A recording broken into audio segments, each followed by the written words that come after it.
Welcome back to West Falmouth, Massachusetts. My name's Dennis Kintop. I am one man, and this is the Cape Project. We've had some challenges from the very beginning of how I was going to heat this sunroom. It was a space that's got air all the way around, so the floor is no different than an outside wall, same amount of cold. So I couldn't run my pipes in through that space. I wasn't sure how to do it.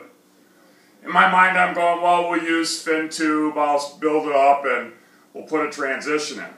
So I want to show you why I found warm board useful in our product, how it's perfect for us, and why you ought to try it out sometime if you ever have the need. So one of the things we have here is we have wall fin tubes. How they get their heat is there's a cabinet on the wall and there's a fin tube in it. And it's called radiant heat because it just radiates out. As you can see here by our floor of the sunroom that's now going to be the kitchen, see how the air right outside, that's 8 inches thick, some foam, and we got the cold.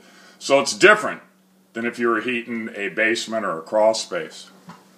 So in my thoughts, well, I'll just build up the floor conventionally and I'll put a transition in it.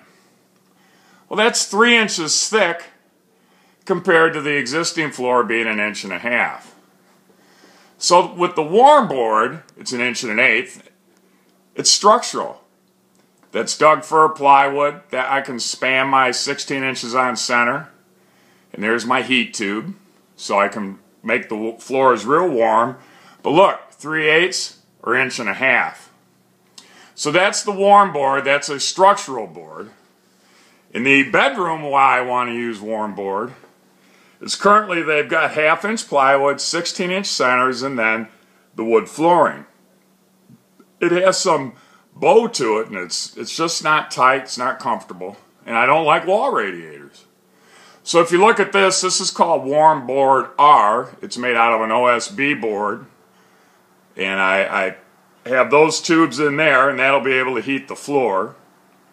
If we were using conventional methods, I'll bet you I'd have to be at least 12 inches on center. I think the warm board's 18. And the warm board, another thing about it,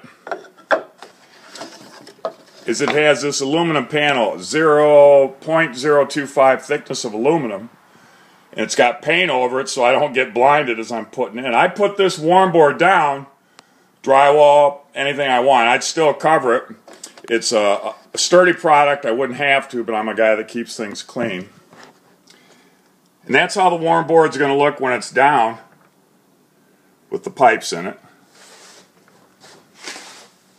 And they have different patterns depending on how you're going to run it.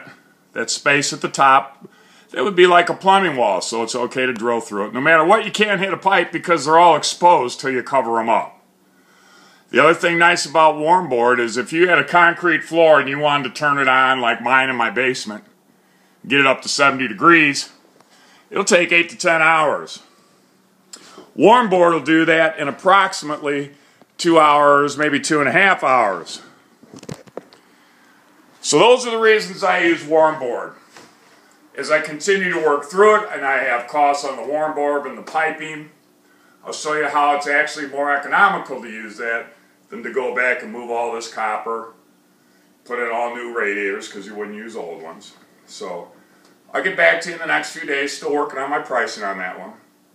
Thanks for stopping back at the Cape Project. I am Dennis Kintop. I am one man, and I'm glad you were here today. Talk to you soon. Bye.